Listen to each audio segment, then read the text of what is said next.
So here are going to be a few math examples of some of the problems that you might be seeing in this chapter.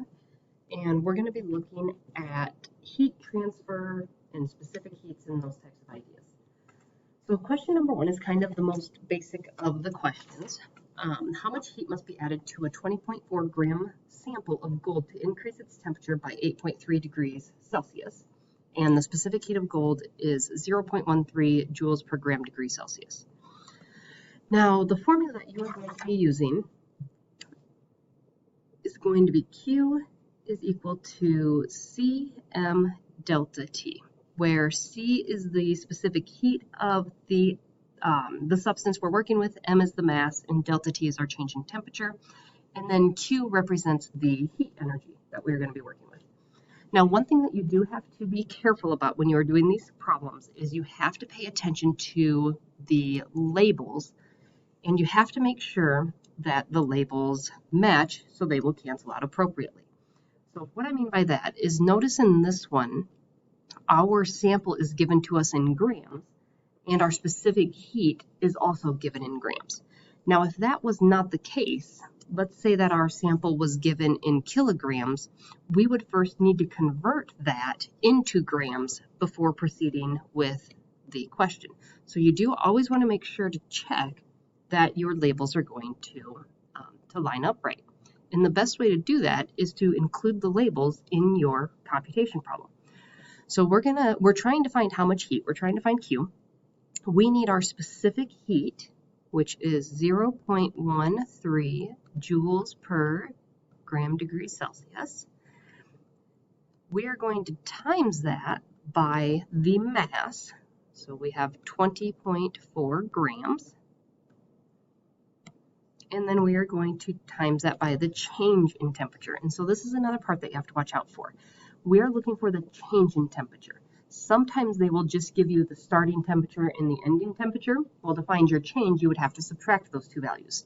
In this case, they are telling us what the change in temperature was, that it was 8.3 degrees Celsius. So we don't have to do any subtraction for that one. They just came out and gave it to us. Now, before you start, you want to start looking at your labels. So, since we have a fractional unit, a rate in our first one, a lot of times for students it's easiest to turn these other items into fractions by putting a 1 under them if they are not also a rate. And now you can see that the grams from our top here cancel with the grams on our bottom, the degrees Celsius cancels with the degrees Celsius, and we are only left with a unit of joule, which means when we do this computation, we are computing the amount of heat in joules, which is fine. Okay. Once we get all that taken care of, now we can actually just go ahead and multiply our values together. So take 0.13 times 20.4 times 8.3, and that turns out to be Q equals 22.0116. Our label is joules, but we do need to take care of significant figures. We have 1, 2, 3, 2. So we get to keep 2 significant figures, so I would only put this in as 22 joules. Okay, now on our second one, I'm going to give myself a little more space here. It says a 92 gram piece of iron that is at 70 degrees Celsius is dropped into a container of water at 20 degrees Celsius. How much water was in the container if the temperature change of the water is 8 degrees Celsius? And then I give you the specific heat for each of those. So in this one, now you have to be thinking about conservation of energy, because we have two substances and they each have different starting temperatures, different masses, and all that type of stuff. So one thing you might want to do is first list out your values in 2 separate columns. So we are looking at iron and we are looking at water. So our iron, we have a 92 gram piece. Okay, in our water, we don't know how many grams there are. That's what we're going to end up trying to find.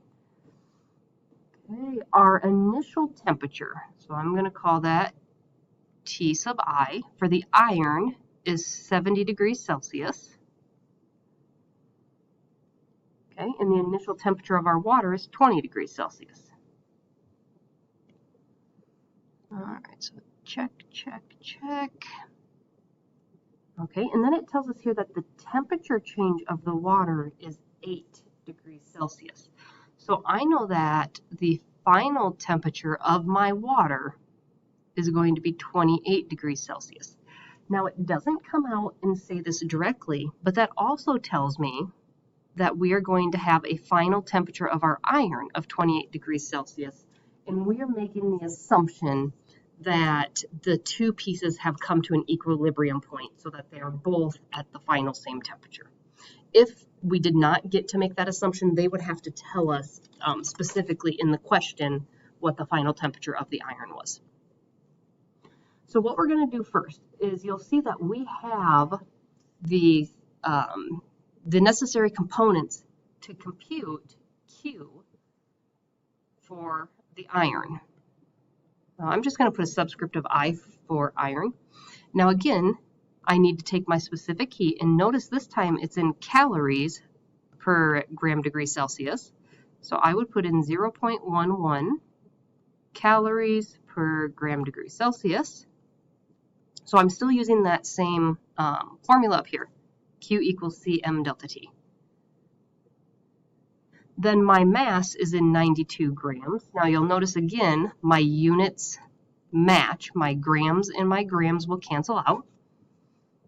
And then my change in temperature. Well, this time I know the starting temperature is 70 and I know the final temperature was 28. So that is a change of 42 degrees Celsius. So you do have to subtract those two values this time. And again, my Celsius will cancel out.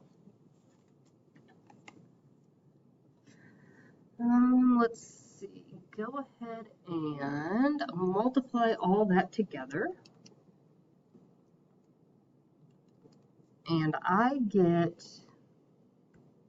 the heat energy for the iron to be equal to 425.04. And this time my label is going to be calories, because that was what was left up here in my unit analysis. Now, I'm not going to round this value yet because I'm not done doing my computations. But what I can do is I know that this heat energy here that was essentially lost by the iron, that was, transferred out of the iron, is what was gained by the water. So when I start doing my setup for the water, this heat energy is going to be the same for the water. So I'm going to start with my 425.04 calories is equal to, and again, I'm using that same formula from above, which says I need to take my specific heat. Now you'll notice up here the specific heat of water is 1 calorie per gram Celsius, so I'm going to have 1 calorie. The mass, that's my unknown part, so I'm going to leave it as M. And then my change in temperature was 8 degrees Celsius. So my Celsius is going to cancel out.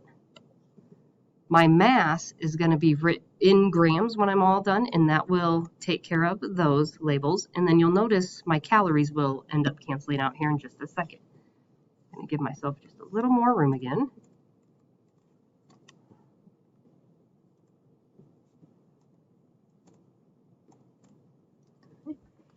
So when I start to do this computation, I'm going to go ahead and multiply the right side of my equation here together. So I'm going to take my 1 calorie times M times 8, and that would end up giving me a numeric value of 8 calories. And then my M, I'm not actually going to put it together with that. I want to kind of keep them separate right now. And that's still going to be equal to my 425.04 calories here. Now, in order to solve for M, because it's being multiplied by 8 calories, I need to use the inverse operation, which is division, and I need to go ahead and divide both sides by 8 calories. Now, over here, that will completely take that out. On my left-hand side, you'll notice my calorie labels cancel out. And when I divide that 425 by 8, of course it moved it, I end up with 53.13 is equal to my mass, which is in grams. So 53.13 would be the amount of grams that I have to have in this water.